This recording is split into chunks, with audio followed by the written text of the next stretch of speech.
you walk right in and you see us there working on stuff, everybody knows our staff, and we try to be the law firm that we would want our mom to go to.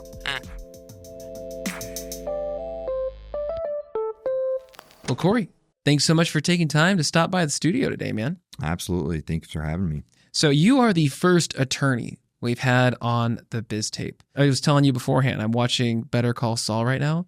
Yeah. Just to prep for this. So I feel like I know everything there is to know about the law. Yeah, you should be ready to pass the bar. Yeah, now. pretty. If you got through season 1, you're ready to go. Yeah, I'm just so busy running a media company that I just don't know. I don't know if I could also take on 2, but maybe one day come in and join. Well, if you decide to take the bar, we'll give you a job. What? No, the world does not need that. What made you decide you wanted to take the bar? We were talking beforehand. You didn't always want to be an attorney.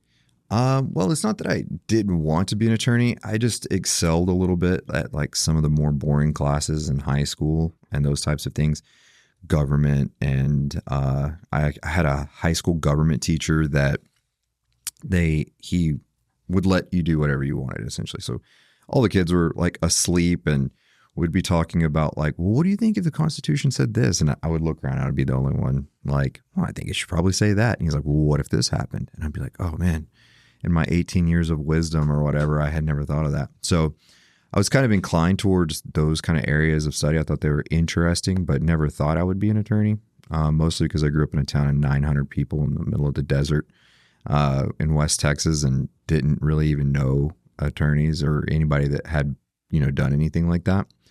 But later, after high school, I saw my dad who started his own business. He had an oil field construction and manufacturing company. He was doing some work for a pipeline company. He was a subcontractor that was working for a general contractor on a pipeline in North Dakota. And he had like $800,000, $900,000 worth of work performed on this one job where he had bankrolled a lot of it and had probably, in retrospect, done it poorly in the way he had like organized his contracts and those types of things. And then the general contractor wound up kind of like disappearing on him, took all the profit from the job and didn't pay any of his subs, including my dad. And the FBI, side story, wound up finding this guy. He was hiding on an Indian reservation. And yeah, he was just gambling and hiding out with his girlfriend on an Indian reservation, taking all of this money out of these jobs. But my dad wound up going out of business because of it. And I remember him seeing, how he had started his business, kind of bootstrapped it and started from, welding like little bitty things for, like for pipelines and stuff, fittings and things like that, to like doing these major construction projects. And watching him go out of business and having just like a hard time, like reconciling, like, do I need an attorney? Do I not? Like what went wrong with this contract? Should I put a lien on something? Should I not? And anyways, ultimately went out of business. And I remember thinking at that time, I was in my 20s or so, early 20s. I was like, man, if I was a lawyer, I feel like I could help him, sort this out. And that kind of thought went to the back of my head somewhere. And I continued, living life and doing things. And then got my wife through school as a nurse practitioner because we had our first kiddo when we were 17 and 18. And so we were really young and we were trying to like, start a family and get one another through school. And she had just finished. And I one day said, I always thought about like going to law school. And I figured she would be like, you're crazy. Like you've already finished your undergraduate, just stay the course. And she completely called my bluff and was like, we'll do it. And so like the next day she had like LSAT books for me to take and get ready for the entrance exam. And that's kind of how it happened. So luckily it worked out. I like doing it. So. And how long have you been operating Resolute Law? So we are in our 4th year now. Okay. Yeah, our 4th year. Okay. So. And did you just start right up there? Were you anywhere beforehand? I did. I worked at another firm here in Omaha, a larger firm, and they were great people. But I just have I suffer from the entrepreneur bug and wanted to have my own business. And so I said, I'm just going to take the leap and do it. So going back to Better Call Saul for a second, like not sponsored by AMC, but if you want to, I'll plug more of your shows on this. But right now I am watching Better Call Saul. And the marketer in me loves that he saw, for one of the reasons he wanted to stay being an attorney was he saw all of these drug dealers and just nefarious criminals and said, like if you have a felony, I'll charge my normal rate, but the second one, I'll give you a discount, or like almost like encouraging bad behavior. But he saw a market that no one else wanted to touch and said, well, if I was an attorney for them, they're going to end up in the back of a cop car at some point. And yeah, I see that with a lot of businesses, not trying to service necessarily criminals, but saying, oh, there's this market, or here's this thing. No one's servicing these people. In this case, it was your dad said, oh, if I just understood the law a little bit more, I probably could have helped him here. Now that you're running Resolute, have you niched down to say, here's a specific market we want to work with? Or is it really like, we talked about you have a no a-hole rule, but really what does the type of clientele, what do they look like? Who are you trying to work with? Yeah, sure. So, we work exclusively in the civil portion of the law. So you have criminal law and civil law, and that's kind of the first divide in the law. There's also like government regulatory work and things like that. But for the most part, we are all in the civil industry, and we have 4 main pillars of our practice. Those are civil litigation, business formation, and business administration type work. We have family law, and we have estate planning. And so whenever I hire a new associate or hire a new employee at our office, I always draw them a Venn diagram, and I'll have, I draw those 4 pillars out and then kind of show where they overlap, right?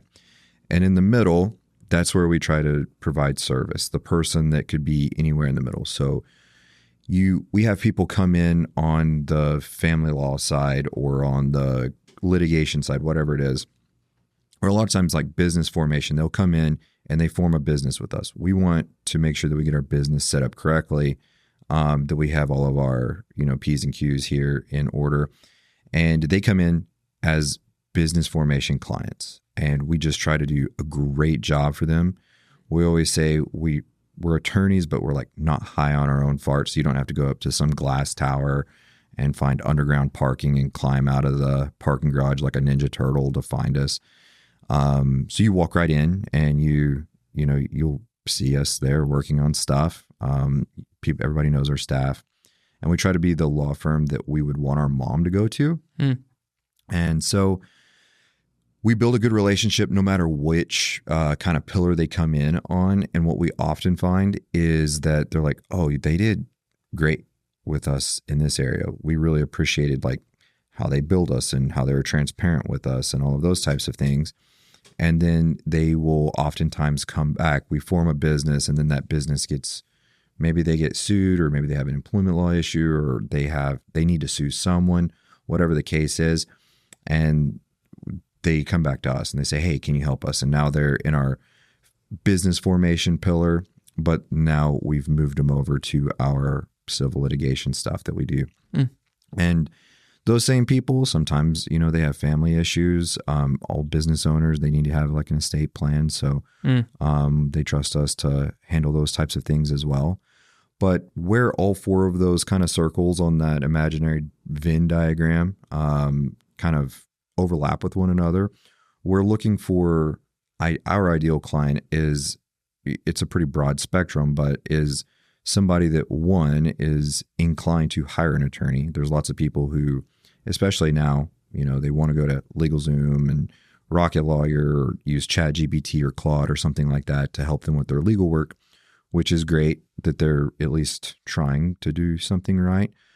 But our ideal client is somebody who, is sophisticated enough to understand that like a professional is, a good resource and a good tool, and the value that a professional can provide is worth the time and expense of going out and getting them.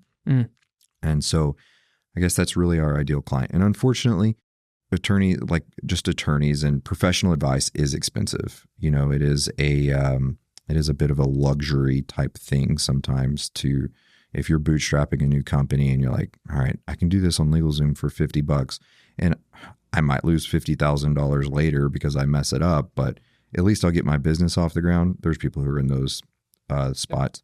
So we try to be there for those people too. But we also, speaking of LegalZoom and all of that stuff, we won't get any sponsors from LegalZoom, but we make, and I think law firms in general, we make a lot of money off of self-help legal work. Because people do something, they form an operating agreement in their business or whatever. They don't understand what it is. They rely on a form or some sort of AI. And they're like, I don't know what these words mean. I'm going to just go ahead and sign it, give this to my bank. And then we get the phone call. Hey, so a couple of years ago, I signed this thing off of LegalZoom or Rocket Lawyer or ChatGPT or whatever it was. And like, I've got all these problems now. Can you help me fix it? And so what we usually tell them is like, a couple of years ago, you saved $500. And now it's costing you $50,000. Like, and you don't have a choice. You're getting sued. You're along for this ride. So we really encourage people to work with their professionals, whether that's a lawyer, a CPA, or whatever, whoever it might be. With the business owners who are listening to this now, I think a lot of people, when it comes to starting their firm, agency, whatever it is they're doing with their business, a lot of people accidentally stumble into success. They're not, like in my case for Pod Pony, whenever that was, 2021, there was no intent for this thing to be what it is now. And there's like 8 of us and it's still small but growing. And so what would you say to those people who, okay, maybe they shouldn't be doing Rocket Lawyer or ChatGPT, but the mindset is, but I don't know, isn't it going to cost me $10,000, $20,000 just to talk to you and get everything set up? And I don't know, this is just a side gig. Do I really need all that? What would you say to that person? Well, to that person, what I would say is, between you and I, if I went and I tried to, do a podcast today, right? And you did a podcast today, who's going to do a better job? You know what I mean?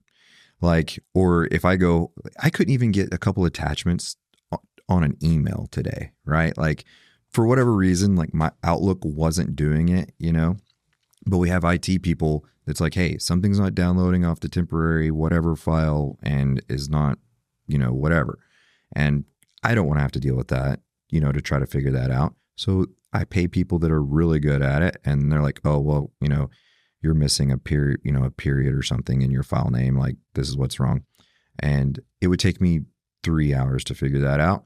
It takes them 3 seconds to figure it out. And now I know that it's done right. Similar to if I go to my house and I do a lot of construction litigation, but I don't need to be roofing my house. Like, it's not going to be as good as my friends who own roofing companies and clients that own roofing companies. They're going to do a better job. And likewise, I'm going to do a better job practicing law for the most part than they are. So to those people, I guess to the call of your question, is it's an investment,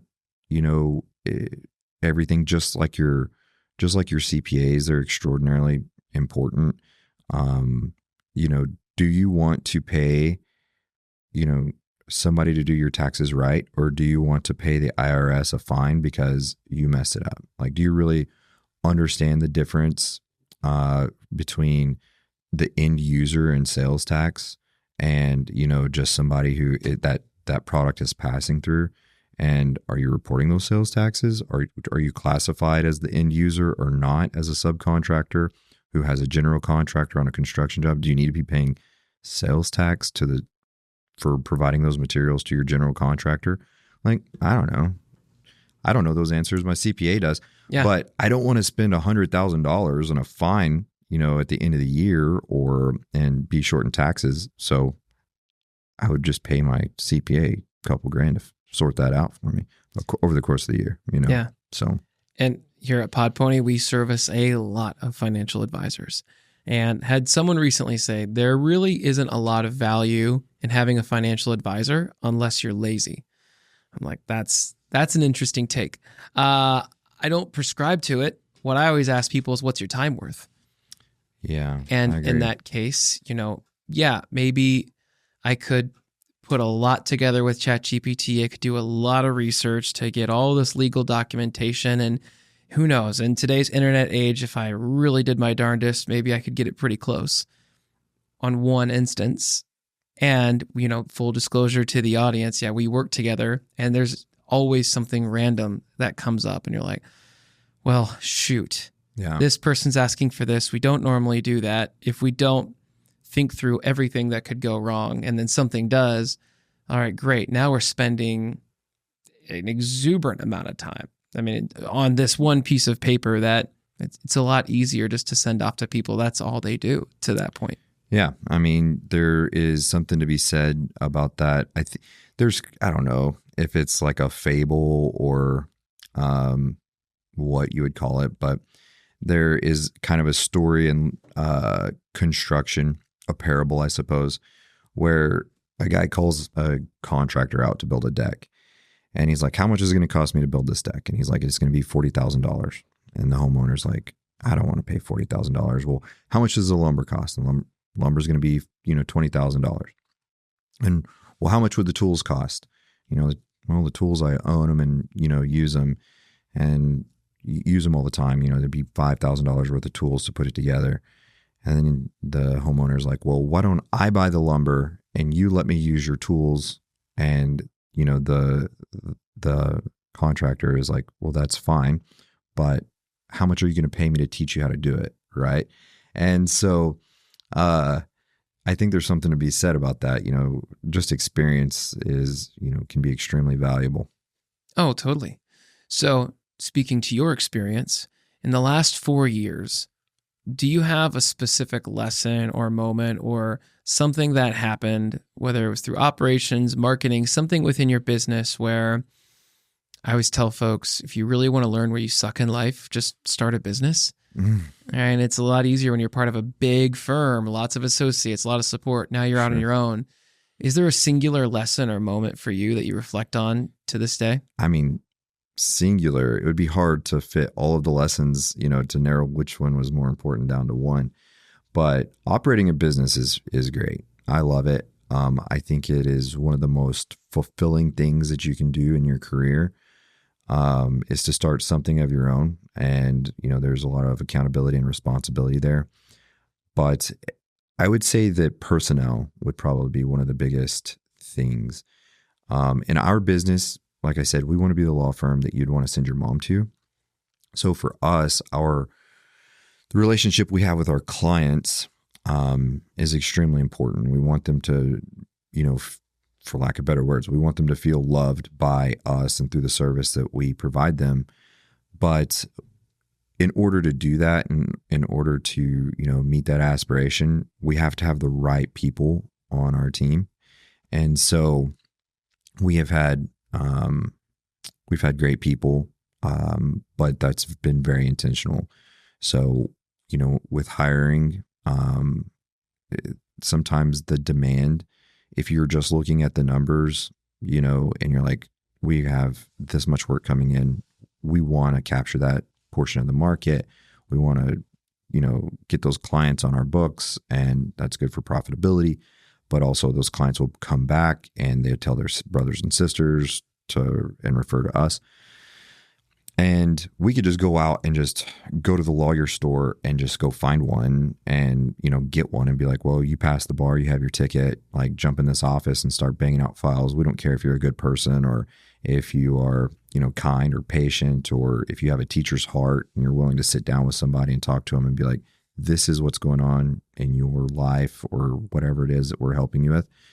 Or you could find the right person. And so I would say the biggest lesson, unfortunately, it's not a lesson we had to learn. It was just a lesson that kind of was intuitive, but we've always had fantastic people on board, and that's been great. Now, with building up your clientele, started this 4 years ago. It sounds like there was a lot of great word of mouth marketing and referral based. I mean, that's how we found you through our CPA. So my question is, how do you effectively market yourself now? Because when I think of attorneys advertising, it's usually kind of gross. And the preconceived notion I think a lot of people have with attorneys trust might not be the number one thing people think of. It's because we see billboards for ambulance chasers more than anything else, or some tacky ads that, just don't, like, do we really want this person representing us? They lean a little too goofy. Yeah. And so I don't feel like attorneys have really mastered marketing yet. Certainly not like insurance companies. So take me through, how do you market yourself and try to actually establish trust before people even walk through the door? Well, just as kind of a backdrop, marketing for attorneys is relatively a new thing. It was barred by basically all bar associations. There was a Supreme Court case that said that a bar association cannot tell a law firm that you're not allowed to advertise.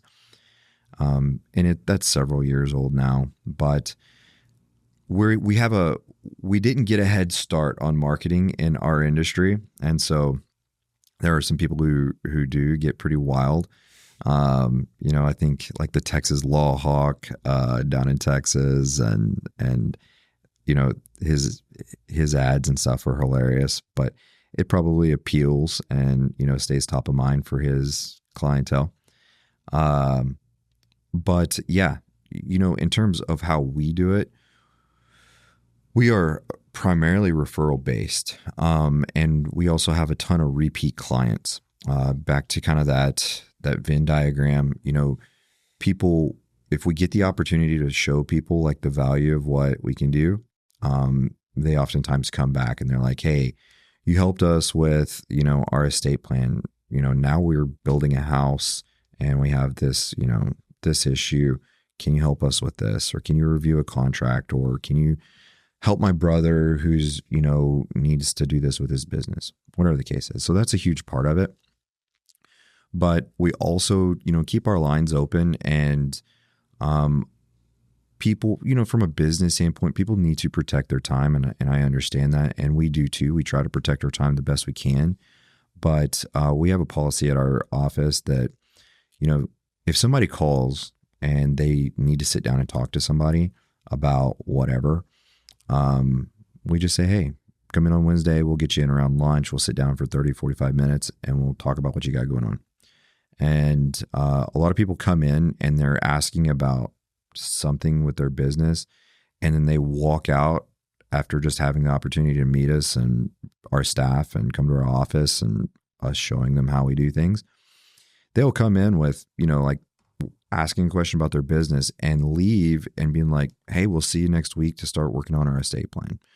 Just because we're like, hey, like these are the things that are in your universe that you might be wanting to think about. And so a lot of our business is through that. We have, historically done some Google AdWords and those types of things. But we stay so busy with referrals and with I was talking about earlier, like the way we hire and build our team, like we're so slow to hire and so slow to build our team and the culture in our team and get the right people on the bus that we can barely keep up with our referrals as it is now. And so a lot of that stuff we haven't done or we've turned off because it's like, holy smokes, like we threw a little fuel on the fire here. We need to back off and just and work with the clients that we have. So for the folks who are listening to this today, you explained why you do what you do. You obviously gave us a ton to think about. And wow, there's a lot that can go wrong if people don't call folks like yourself. But let's take this one step further. Since we are a media company, if we were to look at your life when it's all said and done, and let's say there's a CD, soundtrack, cassette, there's a song for every area of your life, and you got to pick the song that you hoped would best define your career. Okay. Starting with, all right, I saw my dad's situation, to all the people you've helped along the way, where it is now, what song would you go with? Led Zeppelin's Ramble On. Just ramble on. Yeah. Just keep on going. Yeah. Nice. Why that song? I don't know. It's a pretty cool song. Yeah. I like it. Yeah. It's a good jam. I think it's more about, I'm not a huge music person, so I'm not qualified to answer this. But I think it's a little more about finding love, losing it, and then rambling on. But I think the same thing could be said about, a person's career is, you try to do what you love, and sometimes it's going to hurt, but you just keep rambling on. So I guess that's what I'd pick. I wasn't planning on that one. I feel like a lot of people I know that at least are interested in becoming an attorney. It's because of what they saw on TV, getting the opportunity to sit up in court and say, I object. Yeah. And I remember even I, way earlier in my life, was interested for that reason. And I think it was my mom, someone said, no, it's mostly paperwork. Yeah. How true is that? I think it depends on where you're at in your career and what area you're working in. Where the industry goes with artificial intelligence is, I think, a mystery for lawyers and all different sectors. But so if somebody was asking me, do you recommend I go to law school? I don't know. Like if you'll have a job in 20 years, I don't know. I don't think anybody knows the answer to that. Yeah. But it depends on where you're at in your career, and what your role is. Ordinarily, lawyers operate in a firm. Sometimes you have solo practitioners. You have other people that work as in-house counsel for companies. You have other people that work in, bureaucratic roles and, the FDA, the EPA, those types of roles that do regulatory stuff. And so I think, what you're going to be doing if you were to be an attorney would greatly vary. For the most part, though, it's not like it looks on TV. There is, going to be a lot of paperwork. I think Lincoln said our words are, kind of our stock and trade. And that's true. We do trade in words. But depending on what area you wanted to go into, you went to criminal defense and you wanted to do low-level criminal defense, you'll be in the courthouse every day. You can object to all the stuff you want to do. Your Honor, that wasn't his meth. He was his friend's objection, So you can be Better Call Saul. Got it. You can do pretty easily. You can live that life. Yeah.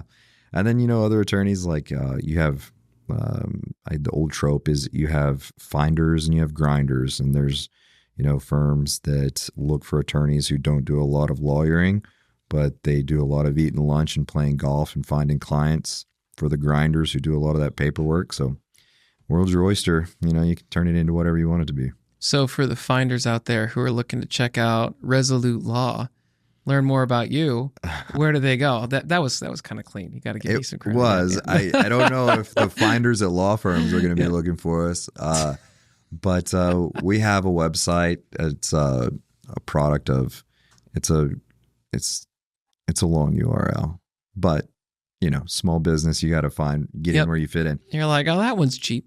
Well, it wasn't so much that it was cheap. It was just we wanted Resolute Law in the name, and we couldn't fit. ResoluteLaw.com was apparently taken or bought or something somewhere else. So it's ResoluteLawLLC.com. Okay, that's not so bad. It's not that bad. I've seen some bad ones. Well, it's also in the description, so click on that if you're interested. Well, Cory, thank you for coming down to the studio and joining us on an episode of The Biz Tape. And for the listener who pulled up a chair, whether you're mowing the lawn, whatever it is you're doing, thank you for checking it out. Hit subscribe. I don't know who we're talking to next, but I know it's going to be awesome. And I also know you're just not going to want to miss it. So see you then.